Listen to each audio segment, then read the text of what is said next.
driverless pods, gliding above city streets using a network of elevated guideways. This is SkyTran, but is it the future? SkyTran wants to do away with train schedules and central stations to develop a grid system above the ground with multiple off-ramps acting as stations where users can board pre-booked pods, a cab service for the skies. Call for SkyTran on your smartphone and computer-controlled, magnetically levitating pod arrives. It will whisk you across the city to your destination. The next big innovation is going to be in automated transit, says John Cole, SkyTran CTO and Director. Transportation will just recede into the background of lives, as something that just happens automatically. I think about where I want to go, tell a computer where I want to go and it just takes me there, seamlessly. SkyTran says the technology uses only a third of the electricity used by one of today's hybrid cars because its vehicles weigh just 300 pounds.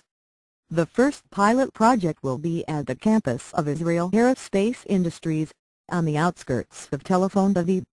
The 400-meter demonstration system is planned for completion by late 2015, with the hope of getting the certification needed to build 20 kilometers of track in Tel Aviv for public use within 3 years. And there are hopes to expand into cities across Europe and Asia.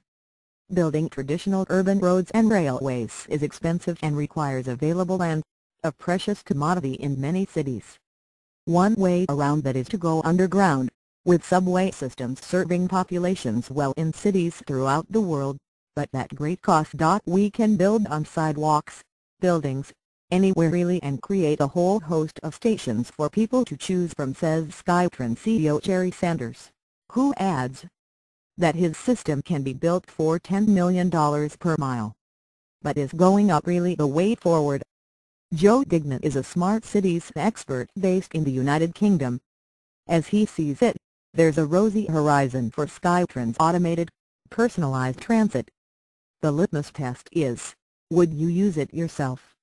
And I would certainly use it. I can't see it very much useful for emerging economies and particularly cities that are developing from scratch. Brian Chin is Managing Director of the City Science Initiative at MIT. He says, personal rapid transit systems like this one in the last several years may make sense in some limited applications like an expansive airport, university/corporate campus, or something like an expo take Shanghai or Dubai. But Chin is concerned that systems like this only add extra infrastructure to the environment.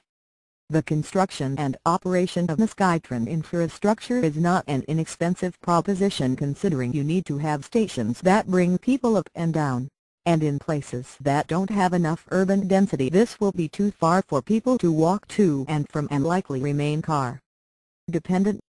For Sanders, however, if all goes to plan, commuters in congested cities around the world could ditch their cars and timetables and see their transportation tailored to suit their schedules, the opposite of today's commuting trauma.